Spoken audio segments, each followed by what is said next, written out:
Hello, dans cette vidéo, je vais t'expliquer comment coudre le sac Marius que tu peux retrouver dans la barre d'information.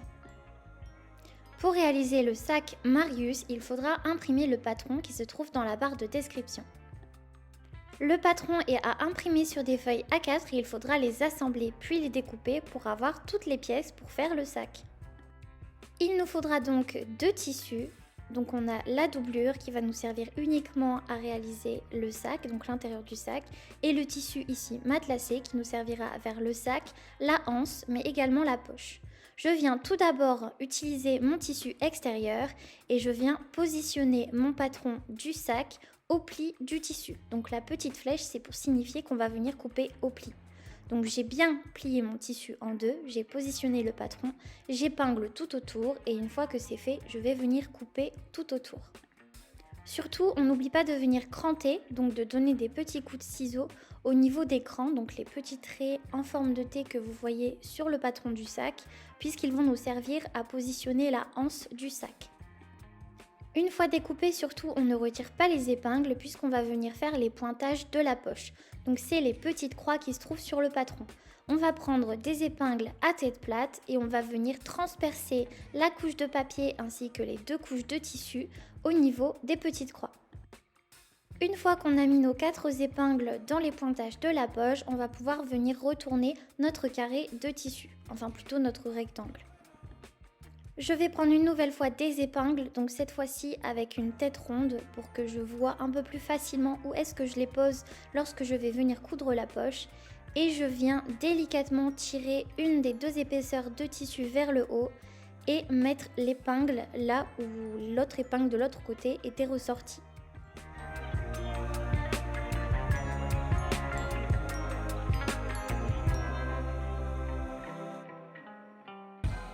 Et une fois qu'on a fait nos 4 épingles, on va pouvoir venir retourner une dernière fois et là on va pouvoir enlever toutes les épingles que l'on avait posées pour la découpe, mais aussi pour le pointage.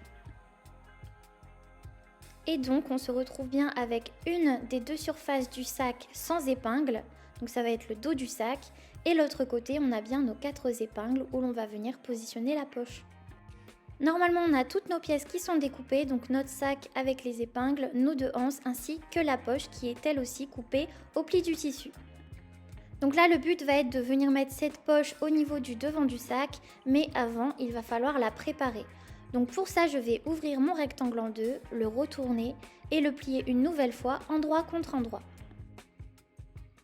Lorsque je vais coudre la poche, je vais coudre sur quelques centimètres, je vais arrêter, puis je vais reprendre un peu plus loin et coudre tout le long. Je vais laisser cette petite ouverture afin de pouvoir retourner la poche pour avoir une couture bien propre et une belle finition. Donc en gros plan, je vous montre avec mon doigt comment on va coudre cette poche. Je commence donc ma couture à 1 cm du bord, donc pour avoir une valeur de couture de 1 cm. Et surtout, je n'oublie pas de faire mon point d'arrêt au début. Je reprends ma couture sur quelques centimètres.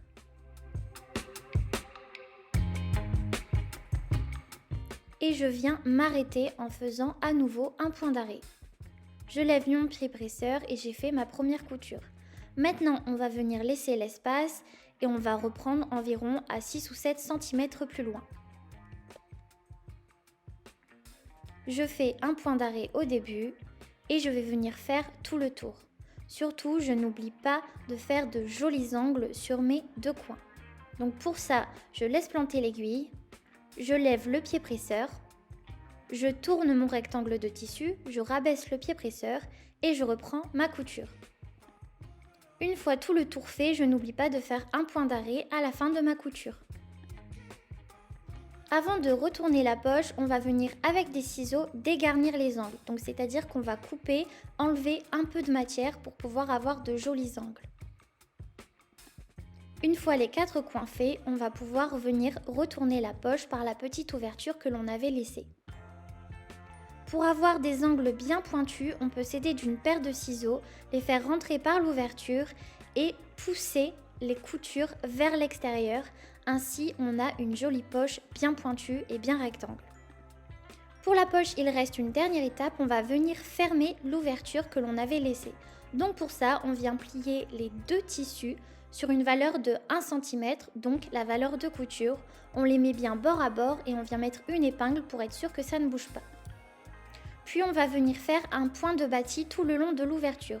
Donc pour faire un point de bâti, on va venir régler la longueur du point au plus large et on va venir coudre tout le long. Donc là à 0,5 cm je me suis mise, mais sans faire de point d'arrêt au début et à la fin et en laissant une certaine longueur de fil. En fait, ça va nous permettre tout simplement de maintenir le tissu en place, mais une fois qu'on aura cousu la poche au sac, on va pouvoir retirer ce point de bâti pour que ce soit bien propre. Une fois la poche préparée, on va pouvoir la mettre sur le sac et donc la coudre. Pour ça, je vais venir ouvrir mon grand rectangle qui me sert de sac en deux. Je garde le côté où on a nos pointages et on va venir positionner la poche. La poche avec le fil de bâti vers le bas, donc la petite couture qu'on a fait juste avant. Et je viens mettre chacun de mes coins au niveau des épingles. Je les retire et je viens épingler la poche au tissu de mon sac. On répète l'opération aux 4 coins et si vous voulez être sûr que votre poche est bien droite, il faut que le bas de la poche soit à 7,5 cm du bas du sac. Moi ici je me suis aidée des petits carreaux pour pouvoir la poser bien droite. Une fois nos 4 coins épinglés, on va pouvoir rajouter des épingles sur nos 3 côtés. Toutes les épingles sont posées et comme vous pouvez le voir, j'en ai pas mis en haut puisque ce sera l'ouverture de la poche. Et maintenant, je vais venir coudre tout le tour au plus proche du bord. Pour ça, je n'oublie pas de commencer ma couture avec un point d'arrêt. Et je vais venir coudre tout le long au plus proche. C'est ce qu'on appelle une surpiqûre. Donc comme vous pouvez le voir, mon aiguille est vraiment au plus proche du bord du tissu. Et je fais bien attention à garder cette continuité lorsque je vais venir coudre pour que ma ligne soit bien droite. Pour les coins, c'est comme tout à l'heure, arrivé dans le coin de la poche, on laisse planter l'aiguille, on tourne tout notre tissu, donc le sac plus la poche, on rabaisse le pied presseur et on reprend la couture. Et lorsqu'on a fait tout le tour, on n'oublie pas également de faire un point d'arrêt comme au début. Et comme au début, je n'hésite pas à faire plusieurs points d'arrêt pour être sûr que la poche ne se découpe pas et que ce soit bien solide. Maintenant, on va pouvoir retirer le point de bâti que l'on avait fait tout à l'heure et pour ça, on va venir tirer sur les fils et petit à petit, on va voir que le point va s'enlever. Vous pouvez vous aider d'un découvite si vous voulez, mais je vous conseille de le faire plutôt à la main pour éviter de ne faire des trous dans votre poche.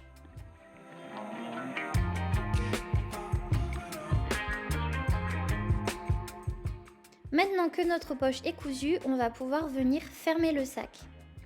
Donc pour ça, je viens le plier endroit contre endroit et je vais faire une couture sur les deux côtés pour le fermer. On va venir faire exactement la même chose avec notre carré de doublure. Pour les anses, on va venir prendre nos deux rectangles. Ici, je vais vous montrer avec une seule anse et on va venir la plier endroit contre endroit. Puis on va venir coudre tout le long à 1 cm du bord, soit la valeur de couture. Et bien évidemment, lorsque l'on va venir coudre les deux anses, on n'oublie pas de faire le point d'arrêt au début et à la fin.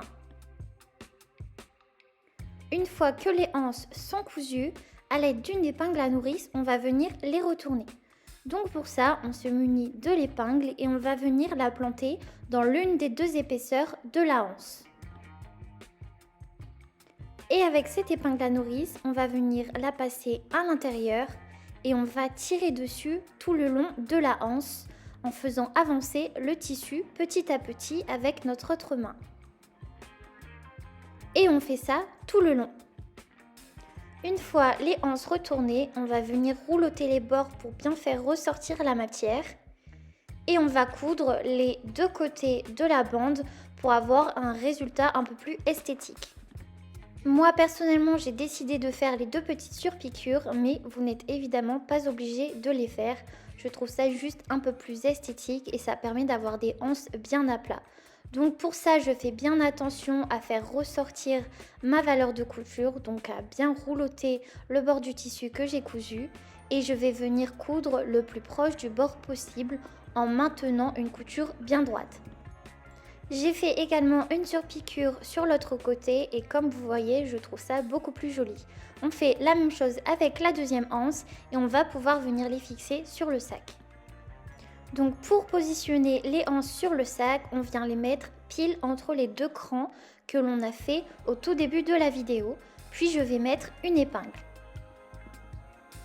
On vient épingler également la deuxième extrémité de la anse et là attention à bien la mettre droite, la anse, pour éviter qu'elle ne soit tordue et que vous l'épinglez du mauvais sens. Il faut vraiment qu'elle soit bien à plat et qu'on épingle du bon côté. Et une fois épinglée des deux côtés, on va pouvoir venir coudre la anse au sac pour la maintenir avant de venir mettre la doublure. Donc pour ça, on va faire une petite couture à 0,5 cm du bord sur les deux côtés. On répétera bien évidemment la même chose de l'autre côté du sac avec la deuxième anse. On va pouvoir maintenant mettre la doublure sur notre sac et normalement concernant la doublure, vous l'avez déjà cousu le petit rectangle au début de la vidéo. Donc pour ça, je viens mettre la doublure sur l'envers, donc couture apparente, et je viens rentrer mon sac à l'endroit à l'intérieur et je viens les épingler. Donc j'épingle bien la doublure et le sac endroit contre endroit et je vais bien mettre les coutures les unes en face des autres, donc la couture côté. Et je viens épingler tout le long de mon sac. Une fois le tour de mon sac épinglé, on va pouvoir venir coudre tout le tour à 1 cm du bord. Maintenant, il va falloir retourner tout ça pour avoir la doublure à l'intérieur du sac. Donc je vais prendre le bas de mon sac et donc de la doublure et je vais venir découdre sur plusieurs centimètres afin d'avoir une ouverture pour pouvoir le retourner. Et donc on va retourner tout ça en tirant bien sur le sac du côté visible. Une fois que le sac est retourné, on va venir fermer l'ouverture que l'on a fait afin de le retourner au niveau de la doublure. Donc comme pour tout à l'heure avec la poche, je viens plier mes deux tissus sur une valeur de couture de 1 cm, je les mets bien bord à bord et je vais épingler. Et une fois les deux bords bien ensemble et épinglés, je vais pouvoir venir les coudre au plus proche du bord. Sans oublier le point d'arrêt au début et à la fin. Une fois fait, on va retourner le sac et il nous reste une dernière étape, ça va être de faire une couture au niveau de l'entrée du sac, donc tout en haut. Pour ça, on va venir roulotter le haut du sac en faisant dépasser légèrement l'extérieur, donc le côté visible du sac, vers la doublure. Encore une fois, je vous conseille de regarder plutôt la vidéo, ce sera beaucoup plus parlant. Puis, on va venir épingler en faisant ça tout le tour du haut du sac. Et on vient coudre à 0,5 cm du bord, en n'oubliant pas de faire un point d'arrêt au début et à la fin. Et voilà, c'était la dernière étape. Maintenant, on se retrouve avec des énormes tote bags super beaux et très pratiques pour pouvoir mettre n'importe quoi à l'intérieur. Je l'ai aussi fait en version kaki, dans du tissu matelassé, mais bien évidemment, vous pouvez choisir n'importe quel tissu. Si ça n'est toujours pas fait, abonne-toi à cette chaîne YouTube et suis-moi sur tous mes réseaux sociaux. Et si tu souhaites découvrir les autres kits et patrons que je propose, tu peux aller voir tout ça sur mon site internet marie-claude-couture.com.